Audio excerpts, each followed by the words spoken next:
우리의 신앙을 함께 고백하도록 하시겠습니다. 나는 계시의 말씀인 성경이 하나님께로부터 우리 시대에 나에게 주신 생명의 말씀임을 믿으며 말씀대로 살 것을 고백합니다.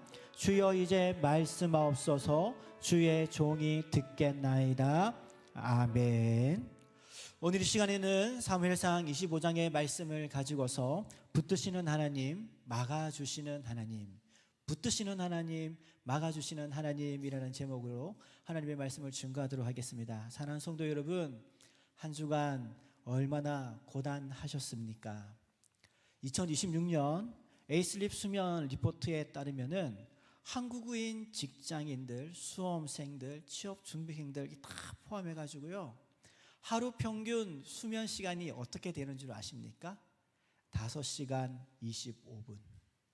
5시간 25분이 우리 직장인들의 평균 수면 시간이라고 하네요. OECD 평균보다 18%나 낮은 수치, 부족한 수치라고 이야기를 합니다. 이 통계가 37만 명의 데이터를 뽑았더니 이러한 수치가 나왔다라고 하더라고요. 그런데요, 5시간 25분, 이거는 단순히 잠이 부족하다라고 하는 숫자만 의미하는 것이 아니라고 생각되어집니다. 우리가 지금 얼마나 지쳐 있는지를 보여주는 숫자이고요, 우리가 얼마나 인생의 삶의 끝자락까지 도달해 있는지, 우리가 얼마나 인생의 낭떠러지 앞에 서 있는지를 보여주는 숫자가 5시간 25분이라는 숫자 아니겠습니까? 우리가 그만큼의 피로 속에서 억울한 일을 당하고, 우리가 그만큼 필요한 가운데에서 정당한 대우를 받지 못하게 될 때에는 마음속에서 분노가 치밀어 오를 수밖에 없는 그런 정말 위험 경보, 위험 단계에 있는 것이 오늘날 우리들의 모습이라고 할 수 있을 거라 생각이 되어집니다. 그런데 오늘 우리가 읽었던 사무엘상 25장에 등장하고 있는 다윗이 우리의 마음과 꼭 닮아 있다라고 하는 것이지요. 다윗, 사무엘상 25장이 어떻게 시작하느냐 하면은 사무엘 선지자가 죽었다, 이스라엘의 위대한 선지자 사무엘 선지자가 죽었다라고 하면서 사무엘상 25장이 시작하고 있는 것이죠. 사무엘 선지자가 살아있는 동안에 2번의 기름 부음을 주게 되어지는 것입니다. 기름 붓는다는 것은 왕을 세운다는 것이죠. 첫 번째 기름 부음은 사울이었습니다. 그렇게 사울이 일대 이스라엘의 왕이 되지 않습니까? 그런데 사울 왕의 그 걸음이 악하였던 것이죠. 하나님의 말씀에 역행하는 왕의 길을 걸어간 것이죠. 그래서 하나님께서 사울을 세웠음을 안타까워하시면서 2번째 왕의 기름을 붓는 것을 사무엘을 통해서 이루어지게 되는데, 그 2번째 기름 부음 받은 사람이 바로 다윗 아니었습니까? 그렇게 다윗이 하나님과 동행하면서 길을 걸어가는 가운데에 어린 나이에 골리앗을 물리쳤습니다. 사울이 죽인 자가 천천이고 다윗이 죽인 자는 만만이다라고 하는 그러한 사람들의 소리에 의하여서 사울 왕의 분노가 치밀어 오르게 되어지는 것이고, 그렇게 다윗을 죽이려고 한 것이죠. 그렇게 다윗이 왕궁을 떠나서 가족의 품을 떠나서 광야로 도망다니는 도망자의 삶을 살게 되었지 않았습니까? 그런데 그 다윗의 그 걸음걸음마다 많은 선한 열매를 맺게 된 것이죠. 그래서 다윗이 한 번은 엔기디 굴에 거하게 되었을 때에 그곳에 다윗이 있다라는 소문이 퍼지게 되면서 광야의 도적들, 살인자들, 가난한 자들, 거처 없는 자들이 하나둘 한가들 엔게디 그 소굴에 모이게 되어지는데, 그때 모인 인원이 400명이지 않습니까? 그때부터 이제 다윗을 따르는 무리가 400명의 군사가 조직되어지게 되어지는데, 다 제각각인 것이죠. 제각각. 그런 가운데에 사울의 마음을 가장 힘들게 하였던 사무엘 선지자가 이제 죽었다라고 하는 것이죠. 그러니 더 이상 이제 사울의 마음을 힘들게 하였던, 그의 정치적 입지를 위태롭게 하던 사무엘 선지자가 없기 때문에 더욱더 힘을 내어서 다윗을 죽이기로 작정하는 것이죠. 그런 가운데 다윗도 자신을 따르는 사람들이 늘어나게 되어져서 이제 사무엘상 25장이 되면은 자신을 따르는 무리가 600명까지 늘어나게 된 상태인 것입니다. 바울은 도망자였습니다. 밤잠 제대로 자지도 못합니다. 늘 눈뜬 채 밤을 지새워야 되는 도망자의 신세, 언제 목숨을 잃을지 모르는, 자신을 따르는 그 누군가도 자신의 목숨을 해하고 자신의 목을 사울에게 바침으로 인하여서 한순간에 새로운 신분의 변화를 꿈꾸는 사람들이 생길 수도 있는 것 아닙니까? 늘 불안한 인생 가운데서 위기의 인생 속에서 살아가던 다윗이었지만, 다윗은 자기만 돌보는 사람이 아니었던 것이죠. 그도 그럴 것이 오늘 성경에 나오는 사람이 나발이라고 하는 사람이 나오게 되어지는데요, 나발은 목축을 하는 사람이었습니다. 그 당시에 농사를 짓는 사람들이 있었고 목축을 하는 사람들이 있었는데요, 농사는 그냥 지으면 되는데 목축하는 사람들은 언제나 도적이나 이리, 맹수의 공격을 받기 쉬웠던 것이죠. 다윗은 자기 몸 하나 살피는 것도 고사하고 자신을 따르는 사람들에게 어떤 명령을 내렸느냐 하면은, 다윗이 도망다니던 그 지역에 목축을 하는 사람들이 있었으면은 저녁마다 낮마다 그의 군사들을 보내어서 그 이스라엘 백성들이 살아가고 있는 그 사업, 가업을 보호해주는 일들을 다윗과 그의 군사들이 하고 있었다라고 하는 것입니다. 나발도 목축업자였는데요, 그의 그 목장을 다윗이 군사들을 보내어서 밤낮 할 것 없이 항상 보호해주는 그러한 일들을, 선행을 다윗이 늘 해왔다라고 하는 것이죠. 돈을 받지도 않았습니다. 어떤 보수도 받지 않았습니다. 그냥 그것이 나라를 사랑하고 국가를 사랑하는, 백성을 사랑하는 다윗의 마음이었고, 다윗을 따르는 그와 함께하는 무리들의 동일한 마음이었기에 그런 삶을 살아가게 되었던 것이죠. 농사를 짓는 사람들에게 있어서 가장 중요한 날은 추수 때 아닙니까? 가을이죠. 그와 마찬가지로 목축업을 하는 사람, 특별히 양을 기르는 사람들에게 있어서 그러한 추수절과 같은 기간이 언제냐면은 3월에서 5월입니다.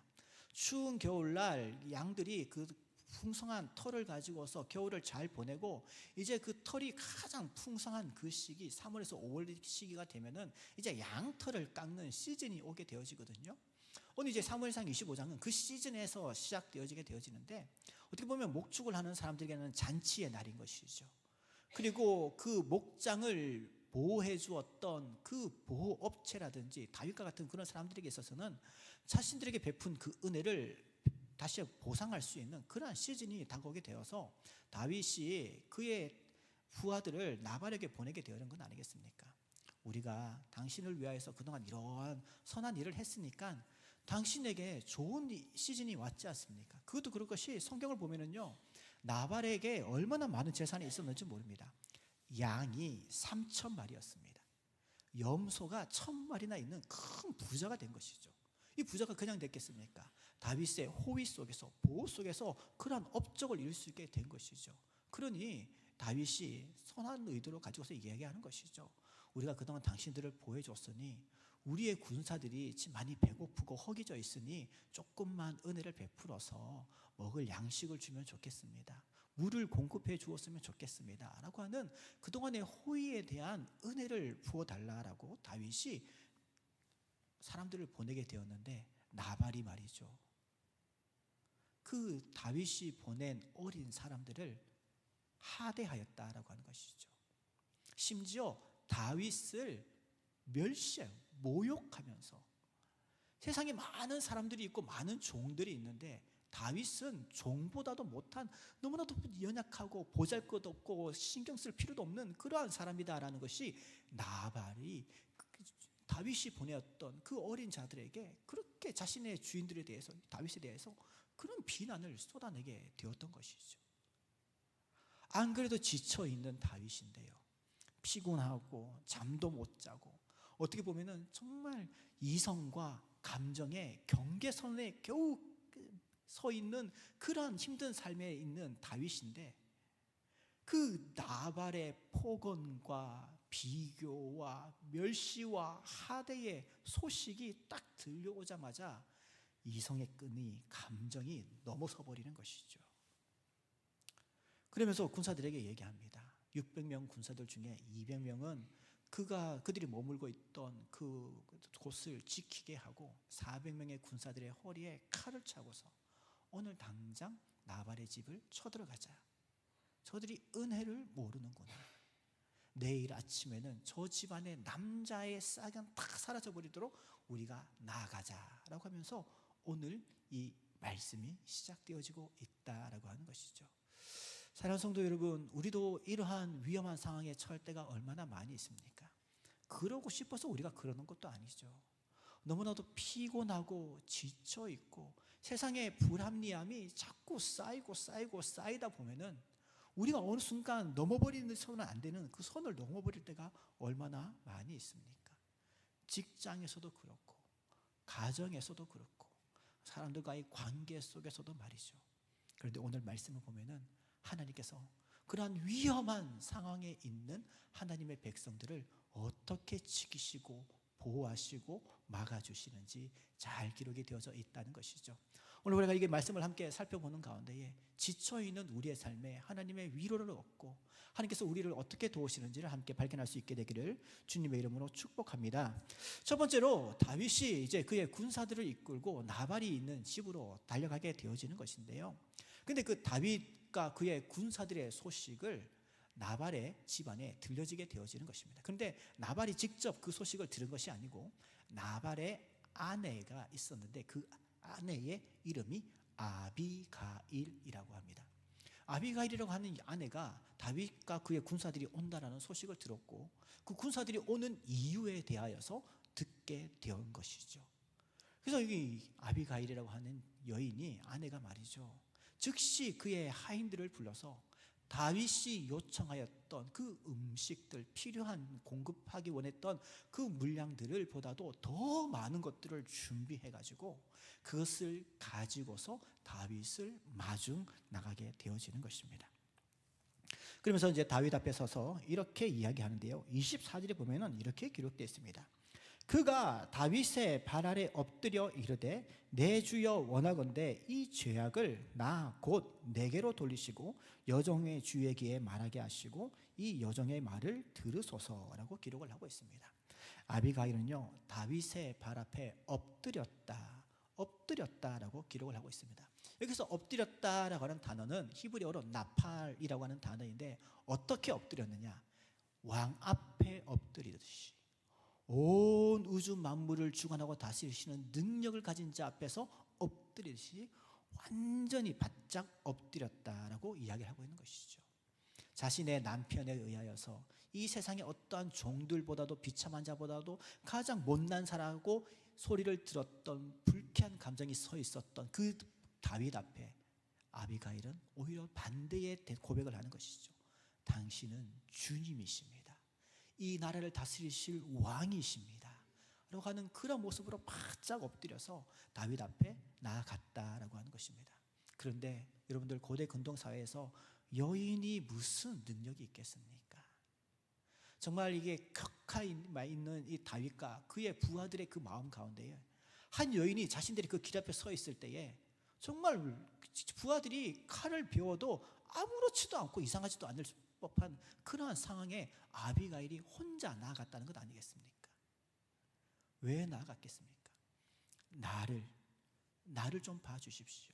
제가 우리의 가족들과 우리의 종들을 대신하여서 이 앞에 나와왔습니다. 그러니 제발 좀 제 얘기 들어주십시오. 이런 마음으로 아비가일이 다윗 앞에 나아갔다라고 하는 것이죠. 그리고 또 그 여인의 고백을 보십시오. 24절 중반절에 보면은 이렇게 얘기하고 있지 않습니까? 내 주여 이 죄악을 나에게로 돌리시옵소서라고 이야기하고 있죠. 남편의 죄를, 남편의 잘못을 내게로 돌려주시옵소서. 자녀들을 향한 부모님들의 마음 다 이렇죠. 내 자녀가 큰 어려움에 처했을 때에, 재판장 앞에 섰을 때에 재판장님 우리 자녀의 죄악을 초에게 돌려주세요. 정말 이 마음이 통할 수만 있다면 그 어느 누가 재판장 앞에서 자신 자녀들의 죄를 대신해서 서지 않을 부모님들이 어디 있겠습니까? 그죠? 그런 마음과 그러한 심정으로 정말 남편을 위해서 아비가일이 다윗 앞에 엎드리고 있다고 하는 것이죠. 그 고백을 보십시오. 저의 죄악을 나에게 돌려주시옵소서. 한 사람의 목숨을 건 중재자적 모습을 통하여서 다윗의 발걸음을 멈추게 하는 것을 발견하게 되어지는 것입니다. 우리는 여기에서요, 복음을 보게 되어지는 것이죠. 우리의 죄악 때문에 분노해 계시는 하나님 앞에 우리를 대신하여서 그 앞에 납작 엎드려 저들의 죄악을 나에게 씌워 주시옵소서 라고 하면서 나를 대신 죽여 주시옵소서, 목숨을 걸고 십자가를 앞으로 나아가신 예수님의 모습을 우리는 아비가일의 모습을 통해서 발견하게 되어지는 것입니다. 그리고 그 은혜로 말미암아 우리가 구원을 받은 것 아니겠습니까? 사랑하는 성도 여러분, 정말 오늘 이 시대는요, 분노가 가득하고 분노가 넘쳐나는 그러한 시대를 우리는 살아가고 있습니다. 그러한 시대 속에서 우리 또한 분노가 가득한 그런 모습으로 살아갈 수밖에 없는 연약한 존재이죠.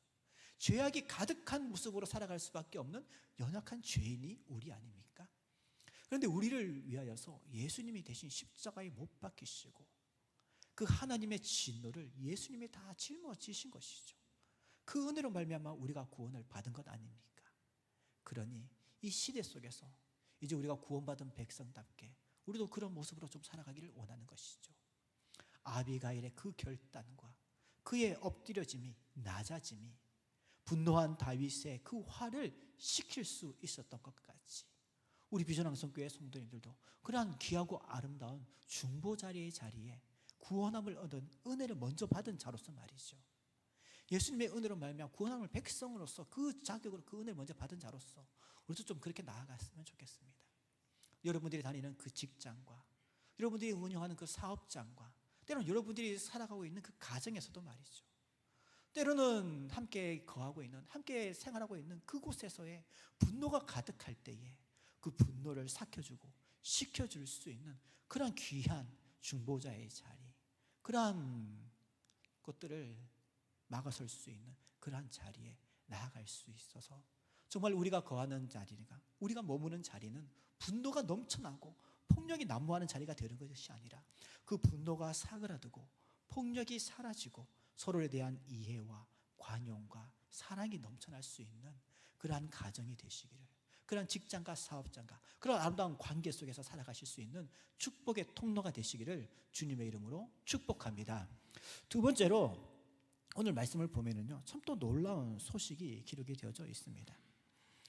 26절에 보면은 이렇게 기록되어져 있죠. 내 주여 여호와께서 살아계심을 두고 맹세하노니 내 주도 살아계시거니와 내 주의 손으로 피를 흘려 친히 보복하시는 일을 여호와께서 막으셨으니 내 주의 원수들과 내 주를 해하려는 자들은 나발과 같이 되기를 원하나이다 라고 이렇게 아비가일이 다윗에게 고백을 하고 있습니다.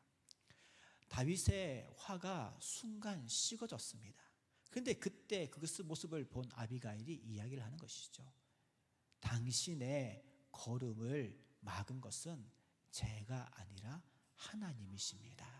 이 막다라고 하는 단어가 히브리어로 마나라고 하는 단어거든요. 마나.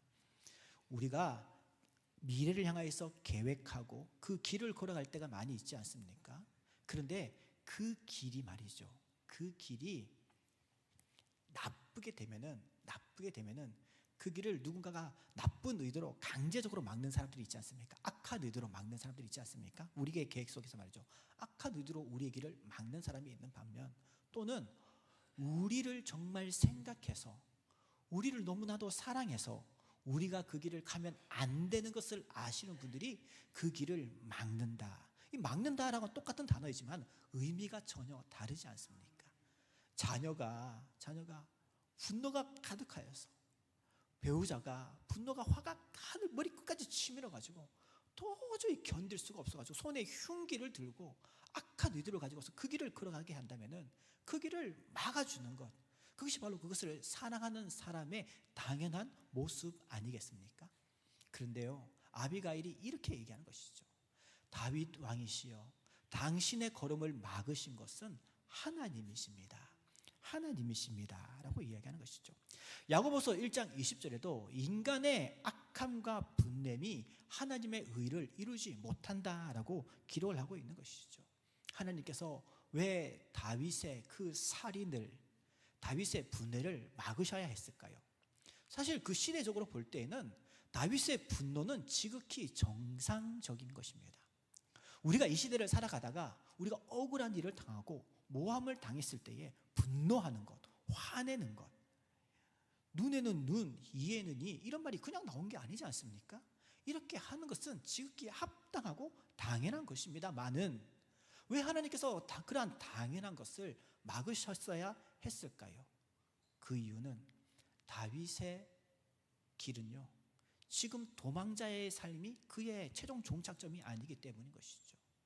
그의 최종 종착지는 이스라엘의 왕이 되어지는 것이고, 온 역사의 통틀어서 가장 위대한 하나님이 사용하시는 왕의 자리에까지 올라야 하는 것이 다윗의 길이었던 것입니다. 그런 다윗에게 있어서 살인, 무자비함, 이것은 그의 길을 막는 것이었기 때문에 그 하나님의 섭리 속에서는 하나님이 그를 생각해서 그를 위하여서 막으셔야 했다라고 하는 것 아닐까요? 여러분, 에브라함 링컨 잘 아시죠? 링컨이 참 화도 안 내고 정말 분노하지 않는 대통령으로서 소문이 나 있는데, 그가 처음부터 그랬던 것이 아닙니다. 그 젊은 시절에, 변호사 시절에 말이죠, 에브라함 링컨에 대한 그 전기를 읽어보면은 그의 분노는 뭐 말로 표현할 수가 없습니다. 변호사 아닙니까? 똑똑합니다. 누구 한 명이라도 자신에 대해서 나쁘게 얘기하고 자신이 정치의 인생길에 가는 데에 방해가 되어지는 사람도 있으면요, 철저하게 밟았던 사람이 링컨의 삶의 젊은 시절이었던 것이죠. 그도 그럴 것이, 그의 경쟁자에 있었던 사람이 제임스 실즈라고 하는 사람이 있었는데, 링컨이 실즈랑 가만히 경선을 해서는 쉽게는 이길 수 없는 겁니다. 근데 실즈도 오만하고 그냥 보통 내기가 아니었던 것이죠. 링컨이 어떤 방법을 썼는지 아십니까? 그들이 살고 있던 그 지역 신문에 이름을 쓰지 않은 편지를 링컨이 보내는 것입니다. 내가 누구인지 알지 마십시오. 그런데 제임스 실즈라고 하는 사람은 이러한 오만하고 악한 사람입니다 하면서 실즈를 비난하고 그를 무시하는 편지를 보내게 되거든요. 근데 신문사에서 이 편지를 받았더니 이게 자신들의 그 신문이 많이 팔릴 수 있는 좋은 그런 기사거리인 거죠. 그래서 어느 정도 팩트 체크를 하고 맞을 것 같으니까 그냥 기사 일면에 실어서 보내버린 것 아닙니까? 출간해버린 것이죠. 그런데 이 기사를 봤던 제임스 실즈가 난리가 나는 것이죠. 본인의 얼굴이 그냥 막 먹칠이 되어져 버리는 겁니다. 그래가지고 누가 이러한 편지를 저 신문사에 보냈는가 수소문했더니 링컨이 보냈다는 것 아닙니까? 그래가지고 링컨한테 너 죽고 나 죽자라고 하는 식으로 공식적으로 대결을 신청했습니다. 그 시대에는 이런 대결들이 있었거든요. 과거 서부 영화 보면 총을 막 쏘지 않습니까? 근데 이때는 어떤 대결이 있었느냐, 손에 전투용 칼을 들고 그냥 죽으라고 싸우는 그런 문화가 있었거든요. 실즈가 링컨에게 대결을 신청하는 것이죠. 근데 링컨 입장에서 이 대결을 못 들은 채 할 수가 없는 것입니다. 첫 번째로 이 대결을 거절하면은 겁쟁이라는 낙인이 찍히는 것입니다. 두 번째로 공인으로서의 명예를 잃어버리게 되어지는 것이죠. 그 한순간의 실수로 말미암아 본인에게 이런 어려움이 찾아오게 되었다라고 하는 것입니다. 그래서 결국에는 그 결투를 받아들였는데, 링컨이 그래도 한번 해볼 만한 것이 실즈보다 자기가 팔이 더 길더라는 겁니다. 팔이 기니까 칼 싸움에는 팔 긴 사람, 그래 칼이 긴 사람이 유리하지 않겠습니까? 본인한테 좀 유리할 것 같은 거죠. 또한 군대 장교 출신이었던 사람에게 검술까지 일부러 배웠다는 것 아니겠습니까? 그래가지고요, 그 대결 기간을 앞두고 링컨이 막 철저하게 막 죽기 살기로 연습을 한 거죠. 그런데 주변 사람들을 볼 때에는 이 일은 있어서는 안 되는 겁니다. 주변 사람들이 지혜로웠던 거죠. 그들을 이제 세컨더라고 해가지고 중재자라고 이제 그 전기나 이런 데 보면 기록이 되어져 있는데, 서로가 신뢰할 만한, 링컨도 그렇고 실즈도 그렇고 그 대결과 전투를 신뢰할 만한 그런 심판관들을 세우거든요. 그들을 세컨더, 중재자라고 얘기하는데, 그들이 다시 한 번 더 이제 그 모래판 위에서 이제 칼을 들기 직전에 다시 한 번 더 중재에 나선 거죠. 이거는 옳지 않습니다.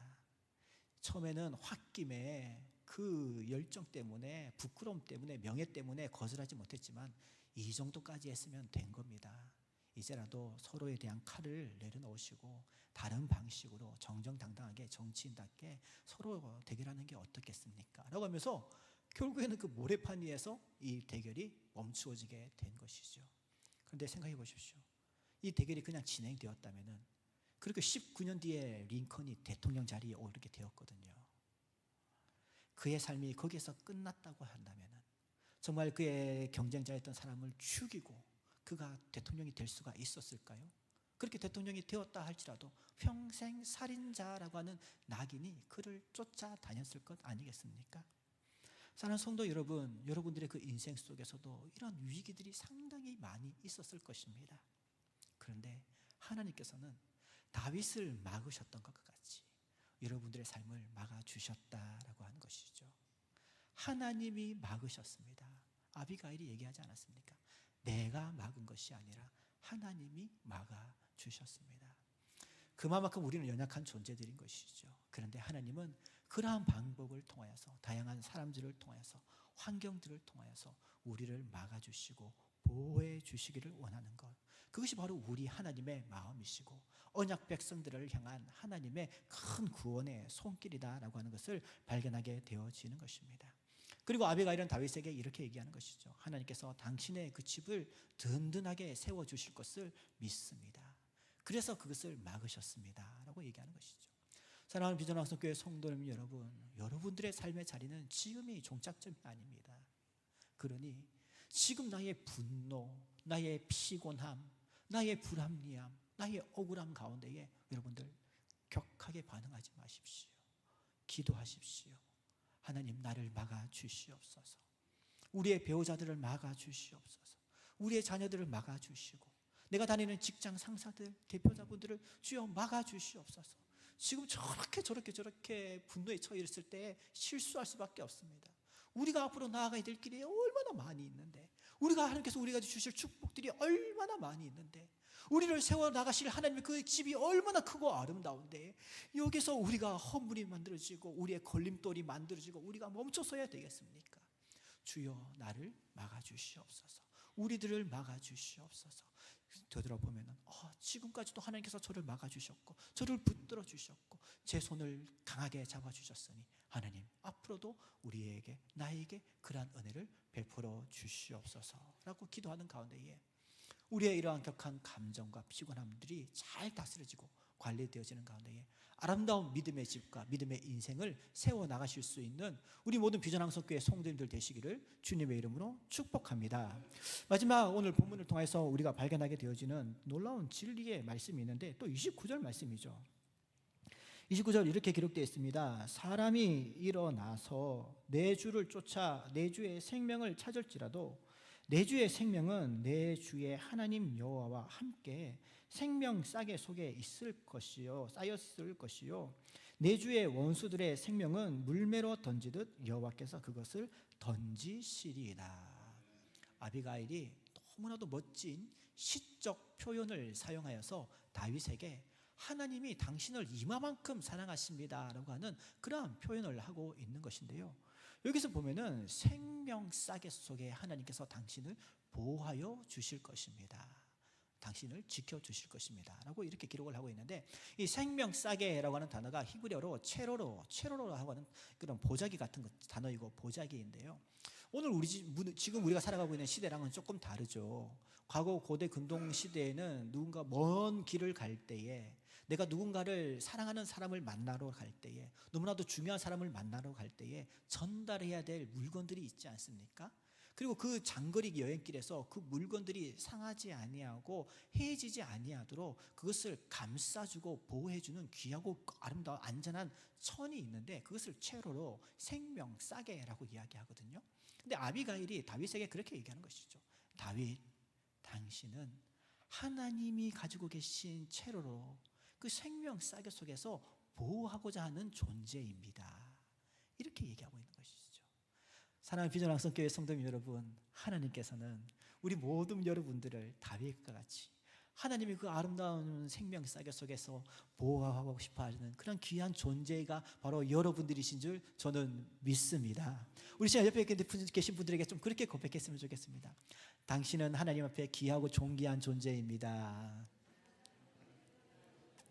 당신은 하나님의 귀한 보물입니다. 내가 나를 지키는 게 아니라 하나님께서 여러분들을 지켜주시고 하나님께서 여러분들을 막아주셨기 때문에 지금의 우리가 있는 것이고요, 지금의 우리의 자리가 끝이 아니라 앞으로 또한 하나님께서 우리의 삶을 통해서 세워나가실 그 아름다운 집이 있다라고 하는 이 사실을 우리가 신뢰하고 믿으며 나아가야 되는 것이죠. 또한 동시에 아비가일이 뭐라고 얘기하는 줄 아십니까? 당신의 대적자는 물매를 던져서 그 돌멩이를 저기 멀리 던져버린 것 같이 하나님께서 당신의 대적자를 물매로 던지듯 던져버리실 것입니다 라고 고백하고 있는 것이죠. 여기에서 바로 하나님을 믿는 자와 하나님을 믿지 않는 자, 하나님이 보호하시는 자와 하나님께서 버리신 자의 극명한 비교가 나오게 되어진다라고 하는 것입니다. 그런데 참 감사한 것은 하나님께서는 우리를 물매로 던지듯이 저기 멀리 던져버리는 그런 존재가 아니라 그 아름다운 생명 싸개 속에서 지키고 보호하고자 하는 그런 존재가 우리라고 하는 그 자체가 얼마나 감사한지요. 그도 그럴 것이 예수 그리스도께서 정말 그 모든 죄악을 자신에게 다 짊어지시고 우리를 구원하시사 우리를 하나님의 자녀 삼아 주셨기 때문에 그 하나님의 아름다운 생명 싸개 속에 보호받을 수밖에 없는 그러한 존재로 우리의 신분이 변화되었다라는 것 아니겠습니까? 아직까지는 우리의 그러한 모습과 결과가 이루어지지 않았지만 이미 하나님의 그 보호하심 속에서 우리를 향하신 그 놀라운 일들이 이루어지고 있다라고 하는 것. 그렇기 때문에 우리를 향하신 하나님의 그 보호하심은 앞으로도 지속적으로 나를 향하여서 우리를 향하여서 우리의 가정을 향하여서 우리의 자녀들을 향하여서 이루어지게 될 것이다 라고 하는 이 아름다운 고백 속에서 우리는 큰 위로를 얻게 되어지는 것이고 우리의 가득가득 차오르는 이 분노와 억울함의 게이지가 다시 이 말씀 속에서 수그러 들을 수가 있다라고 하는 것입니다.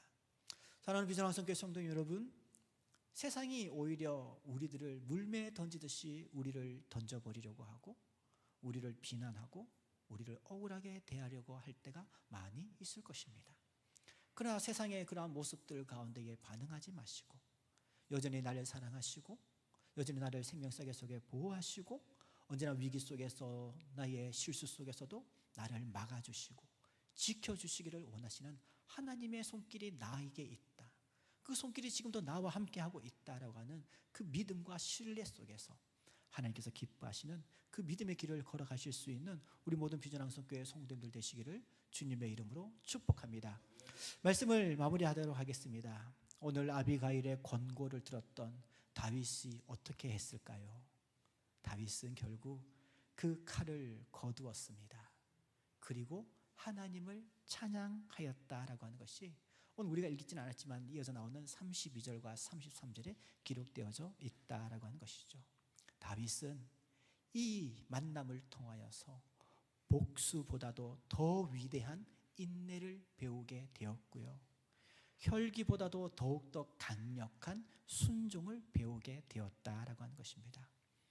결국 그 순종은 이스라엘 역대의 가장 위대한 왕으로 가는 그 길을 열게 되었던 것이고요, 에브라임 링컨도 그의 그 거두어진 칼의 시간들을 통하여서 앞으로 대통령이 되어줄 수 있는 그 길을 열게 되었듯이 사랑하는 우리 비전항성교회 성도님들도 그 하나님의 은혜 가운데에 그 모든 분노의 칼날들을 다 내려놓으시고 우리를 향하신 그 아름다운 하나님의 영광의 길을 향하여서 걸어가실 수 있기를 주님의 이름으로 축복합니다.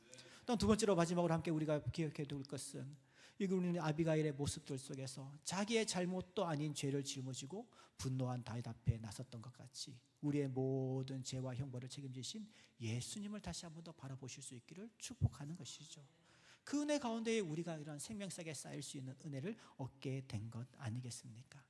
예수님이 우리의 중재자로서 하나님과 우리 사이의 중보자가 되어지는 것 같이 분노가 가득한 이 시대 속에서 예수의 은혜를 받은 자들로서 우리가 귀하고 아름다운 중재자의 역할을 감당해 나갈 수 있는 이 시대 속에서 아름다운 피스메이커, 그리스도의 향기가 되시는 우리 모든 비전항성교회 성도들 되시기를 주님의 이름으로 축복합니다.